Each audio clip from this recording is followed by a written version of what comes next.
Good evening, this is Angela with Parker's Permaculture. It is close to dinner time, but I have a few minutes here to make a video.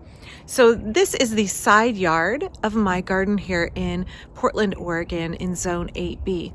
And I wanted to point out this plant right here and talk about it. It is an early spring bloomer, a wonderful ornamental plant that also can produce an edible fruit crop on it. So let's take a look at Caenomyles japonica, the Japanese Flowering Quince.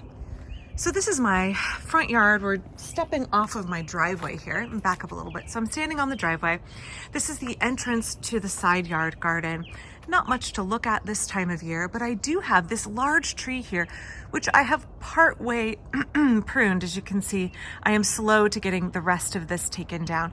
This is fruiting quince, Cydonia oblonga.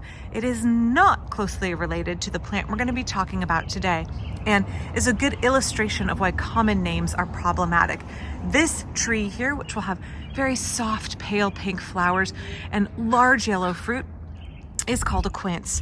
This shrub down here, which has vibrant pink or coral or salmon colored flowers and also produces a hard yellow fruit, is also called a quince, but they are very different.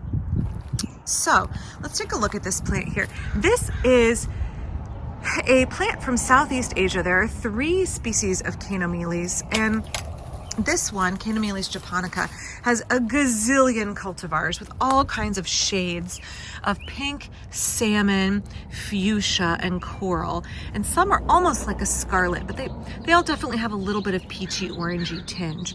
So this is a thorny shrub. They grow 1 to 3 meters tall. Let's see if I can find some thorns to show you here. With these really lovely early flowers. They bloom early, late February or early March in most climates. And they start to leaf out right as or right after they bloom. So you can see we're starting to get some leaves here.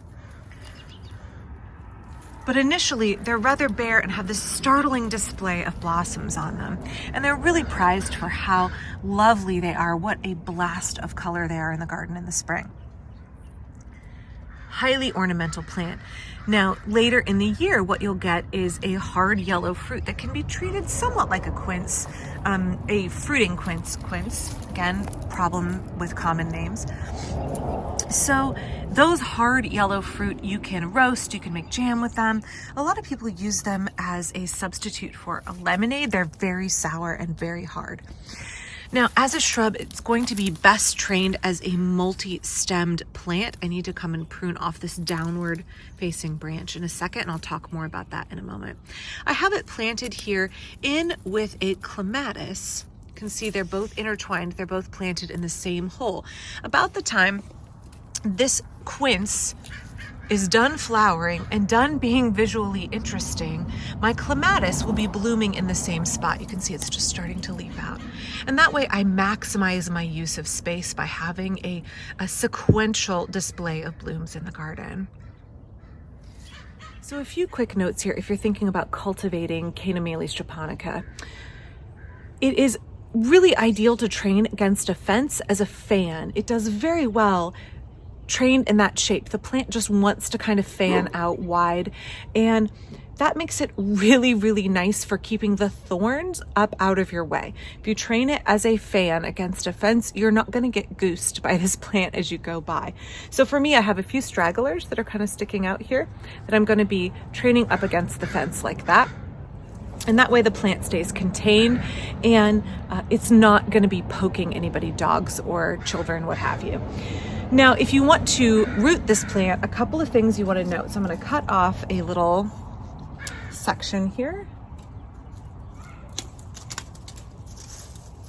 Any of the prunings that you take off, if you want to make a new flowering quince in your garden, you just want to stick this in the ground.